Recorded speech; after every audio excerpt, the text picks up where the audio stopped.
Football. Yes. Topic that you know about. Yeah, know quite a lot about. So as well. You've played football from under sevens. Under sevens. And you're now under 15s. Yeah. So throughout the stages. Yeah. From young, just starting out, to now you're in academy football. Yeah. What do you think? What do you look for in your dad in relation to your football journey, your football development, choice of career? Yeah. Life. What do you look for, and what do you think I've ticked the boxes in, and what do you think I've missed in? Well, I'd say the number one box ticked is being a taxi driver, ferrying me about everywhere. That's very important, because without the taxi driver, Dad, don't get anywhere. You don't get nowhere.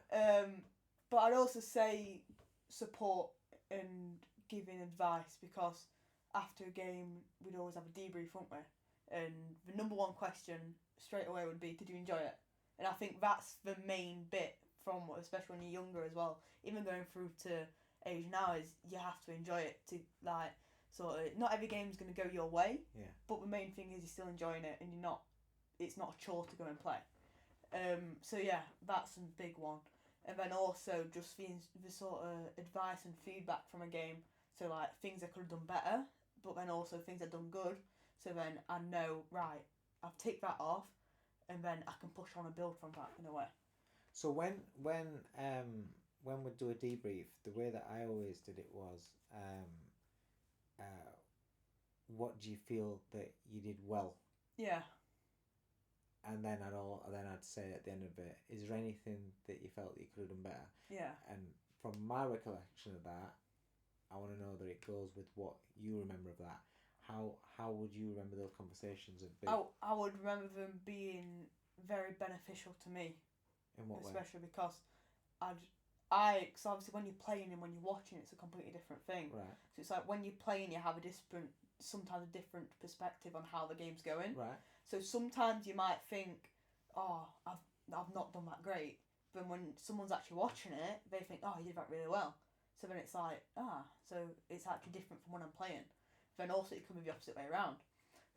But I think the stuff where it was like, we'd get the positives done, and then do you think you could do anything better? It really helped me sort of think about it, and then add that in a way, like, things I could have done better. So then it's always never satisfied, always trying to build, even though I've done really good, but I'm still pushing to be better. You know what I mean? Right, but did you ever feel as though because I wouldn't say, oh, I didn't think you did this right. No. I would ask you. Yeah, you'd always ask me. Why do you think I would ask you that question? I think is there anything you thought you could have done better? Why do I ask you that? Probably maybe because, like, tell me if I'm wrong, but maybe for like sort of to try and figure out the answer for myself instead of you just handing me the answer and saying, "Nah, you should have done this better." But also, it's making me think for myself. Yeah, and 9 times out of 10, you would say something. Oh, I snatched that shot. Yeah. I'd be like, yeah, I noticed that. Yeah, it's like the same. Yeah, and it'd be in that sort of way. Because I feel as though that way, you're thinking for yourself. Yeah. Not just as a young handed. Yeah, as a young player, as a young athlete, as a young man. Yeah. You've got whatever you're doing, whether it's football or whether it's anything in life. You've got to understand what you're doing well and what you need to work harder at, and what decisions you're making that are wrong. Yeah. And that's how you get better at decision making. So I'd say that bit there, what you just said, like, not just in sport but in life in general, like, you've got to figure out things for yourself, haven't you, instead of just having it handed to you. Yeah. Because then when you go get a job in whatever field you're doing, if you're used to having it handed to you, it's like you can't think for yourself, can you? Yeah, that's right, and that's why I feel that it's very important because you from a young age, you've got to understand life is about choices that you make. Yeah, every choice you make is going to take you down a certain path. Every choice you make, and you don't know where it's going to end up taking you. Right? But you'll look back as you go along and you'll go, I remember when I could have quit, but I could have quit right then, and I felt like I was going to quit right then, but look at me now because I didn't. Or it could be vice versa. But No. If is there anything else that you feel as though so now as a kid at an academy under 15s, the pressure's on, so to speak. Yeah. How do you feel as though I've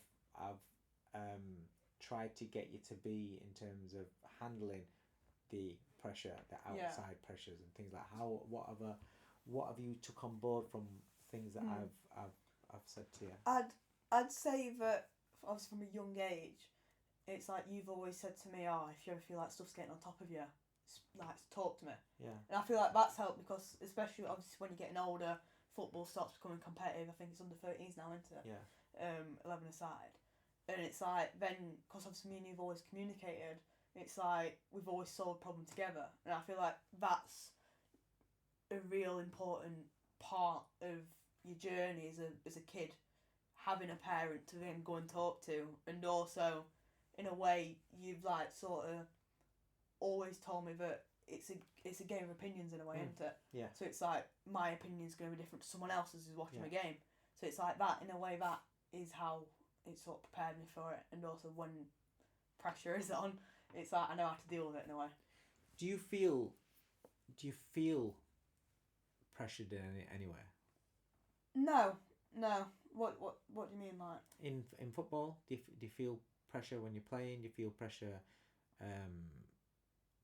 in any sort of way, or when it comes to football? No, because I think at the end of the day, football's just a game, isn't it? Right. Yeah. And so when you play, you just gotta like have fun in a way. So even no matter what level it is, just go out there and have fun. Don't let any noise get to you, and then that's when you can sort of flourish quite well.